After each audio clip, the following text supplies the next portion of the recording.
여야는 오늘도 격돌하고 있습니다. 안보 장사 하지 말라. 이런 식으로 간다면 체제 전쟁 벌일 수 없다.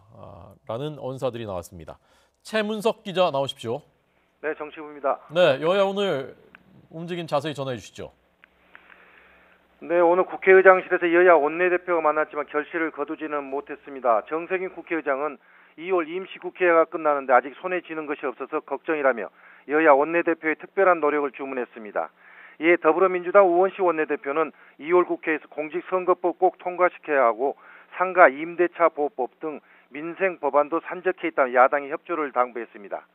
하지만 자유한국당 김성태 원내대표는 현송월, 김여정, 김영철에 의해 올림픽이 정치판으로 변절됐다며 김영철 방한과 관련해 긴급 현안지를 열어 청와대 임종석 비서실장을 출석시킬 것을 요구했지만 여당이 거부했다고 지적했습니다. 바른미래당 김동철 원내대표도 국회가 무력화되는 단초를 문재인 정부와 민주당이 제공했다며 김영철을 받아들일 수밖에 없다면 먼저 이해를 구했어야 한다고 비판했습니다.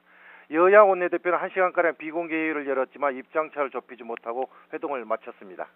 네, 오늘 자유한국당은 장외 집회를 열 예정이라면서요? 네, 그렇습니다. 자유한국당은 잠시 오후 3시에 서울 청계광장에서 김영철 북한 통일전선부장의 방남을 반대하는 대규모 집회를 엽니다. 여기에는 홍준표 대표와 김성태 원내대표 등 지도부와 국회의원, 당원 지지자 등이 대거 참석할 예정입니다. 김성태 원내대표는 오전 원내대책회의에서 문재인 정권이 끝내 천안함 46용사의 죽음을 외면한 채 김영철을 비호하려 든다면 대한민국 자유민주주의 체제를 수호하기 위한 체제전쟁에 나설 수밖에 없다고 밝혔습니다. 김 원내대표는 김영철 노동당 부위원장이 박근혜 정부 시절인 지난 2014년 남북 군사회담 북측 대표로 나선 데 대해서는 당시 회담은 적군과 적군이 만난 자리로 지금의 정부와는 차원이 다르다고 해명했습니다. 박주선 바른미래당 공동대표는 의원총회에서 국민의 분노를 자아낸 김영철이 평창올림픽에 북한 대표단으로 온 것은 어불성설이라며 사과를 못 받아내면 주권국가의 수모라고 지적했습니다. 바른미래당은 그러나 자유한국당의 장외투쟁에 대해서는 국회의 역할을 강조하면서 국회로 돌아와 진지한 토론의 장을 만들어달라고 요청했습니다. 네, 민주당 또 민주평화당은 어떤 반응입니까?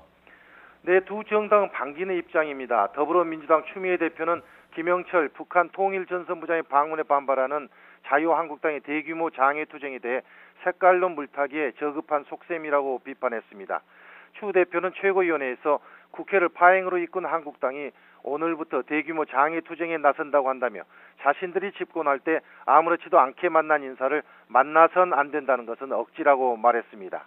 민주평화당 조배숙 대표는 김영철 북한 통일전선부장이 북미 대화 의사를 밝힌 것은 천재이루의 기회라며 이 불씨를 살려서 한반도 평화시대를 열어가는 것이 정치권의 의무라고 말했습니다.